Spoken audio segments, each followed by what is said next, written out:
तो हम लोग पढ़ते हैं इसमें रिक्रिस्टलाइजेशन। ठीक है, तो रिक्रिस्टलाइजेशन क्या होता है, सबसे पहले हम लोग ये डेफिनेशन देख लेते हैं कि होता क्या है। In this the metal is heated above recrystallisation temperature but below melting temperature called recrystallisation. देखो इसमें क्या होता है, हम मेटल को हीट करते हैं, ठीक है, मेटल इज हीटेड, बट क्या होता है कि हम रिक्रिस्टलाइजेशन टेम्परेचर से ज़्यादा हीट करते हैं, मतलब कि मेटल को मेल्ट नहीं करना है, एक पर्टिकुलर टेम्परेचर से ज़्यादा हीट करना है, ठीक है, लेकिन मेल्ट नहीं करना है, इतना हीट करना है कि उसकी जो ग्रेन बाउंड्री है, ओल्ड ग्रेन बाउंड्री, वो रिफॉर्म हो जाए, ठीक है, रिफॉर्म हो जाए, डिफॉर्म, ठीक है।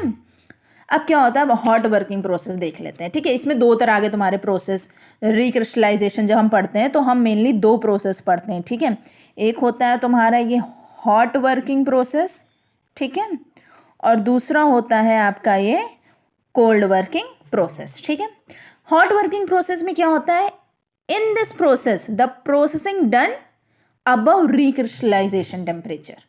ठीक है, न्यू क्रिस्टल फॉर्म होते हैं, क्यों, क्योंकि रिक्रिस्टलाइजेशन की वजह से ग्रेन बाउंड्री डिफॉर्म होगी तो न्यू क्रिस्टल्स का फॉर्मेशन भी होगा, न्यू ग्रेन्स भी बनेंगे। ठीक है, decrease in yield strength, therefore it is easier to work and use less energy या फोर्स। देखो हम लोग कोई भी चीज़ हॉट वर्किंग प्रोसेस करते हैं, जो हम लोग हॉट मेटल बना रहे हैं, कोई भी ऑब्जेक्ट बना रहे हैं, तो उसमें क्या करेंगे, हम उसके ऊपर काम करते हैं तो हमारा एनर्जी और फोर्स कम लगेगा एज कंपेयर्ड कि हम किसी कोल्ड वर्किंग प्रोसेस के किसी ऑब्जेक्ट पे या मटेरियल पे काम कर रहे हैं। डक्टिलिटी बढ़ जाती है, मटेरियल प्रॉपर्टी बढ़ जाती है। क्यों बढ़ जाती है, क्योंकि जब हम इसको हीट करते हैं यहाँ पर तो एक ग्रेन का फॉर्मेशन होता है, जिसकी वजह से क्या होता है, इसकी नए ग्रेन्स फॉर्म होते हैं, मटेरियल प्रॉपर्टी बढ़ जाती है।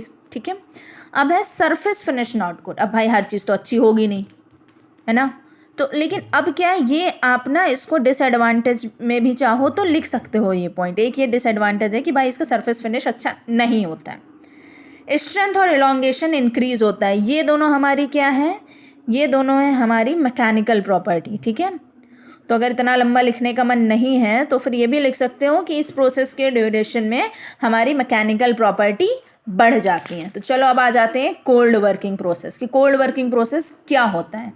अच्छे से समझ लो, मैंने बहुत सिंपल लिखा है, मतलब बिल्कुल बेसिक समझाने की कोशिश कर रही हूँ आपको। ठीक है, देखो इसमें क्या होता है, processing done at temperature below recrystallisation temperature. फिर से मैं इस चीज़ को तो हाईलाइट कर दूं, बिलो रिक्रिस्टलाइजेशन टेम्परेचर। ठीक है, रिक्रिस्टलाइजेशन टेम्परेचर से नीचे होता है। हॉट वर्किंग में क्या हो रहा था, हमारे रिक्रिस्टलाइजेशन टेम्परेचर के ऊपर जा रहा था, कोल्ड वर्किंग में रिक्रिस्टलाइजेशन टेम्परेचर के नीचे जाएगा। इसमें रिक्रिस्टलाइजेशन नहीं होगा, कोई भी ग्रेन बाउंड्री डिफॉर्म नहीं होगी, रिक्रिस्टलाइजेशन नहीं होगा। अब देखो ये क्या लिखा है, handling of metal is not very difficult as compare to hot working process. ठीक है, अब इसमें हम एक चीज़ बताना भूल गए थे आपको कि हॉट वर्किंग प्रोसेस में एक और ये डिसएडवांटेज होता है कि हैंडलिंग जो होती है मटेरियल की, handling of material is difficult. ठीक है, handling of material is difficult. अब देखो क्या है इसके आगे, सरफेस फिनिश अच्छा देता है, लेकिन हमारा cold working process surface finish अच्छा दे रहा है, लेकिन हॉट वर्किंग सरफेस फिनिश अच्छा नहीं दे रहा था, इसमें इंटरनल स्ट्रेस डेवलप होंगी। ठीक है, during process strength and elongation decrease होगा। हॉट वर्किंग प्रोसेस में जस्ट इसका उल्टा हो रहा था, यहाँ पर जो लिखा है यहाँ पे एज अ डिफरेंस भी यूज़ कर सकते हो, इसीलिए मैं ऐसा चीज़ें ला रही हूँ आपके लिए, ऐसे टॉपिक में मैं बेसिक लिख के ला रही हूँ कि आप इसको अगर डिफिनीशन में आता है आप उसमें भी लिख सकते हो, ये डिफिनीशन में लिख दो, एडवांटेज में भी लिख सकते हो।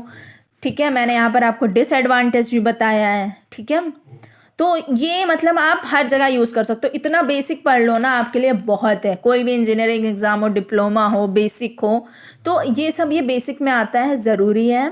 ठीक है, तो ये अच्छे से पढ़ लो, ये दोनों चीज़ें बहुत इंपॉर्टेंट है, हर एग्ज़ाम में पूछा जाएगा। मैं मतलब सबसे इंपॉर्टेंट चीज़ें बना रही हूँ वीडियो में, हर एग्ज़ाम में पूछा जाएगा। सपोर्ट करो, लाइक करो, शेयर करो, ऐसी और भी बहुत अच्छी अच्छी वीडियोज़ के लिए। ठीक है, चलो बाय बाय, टेक केयर।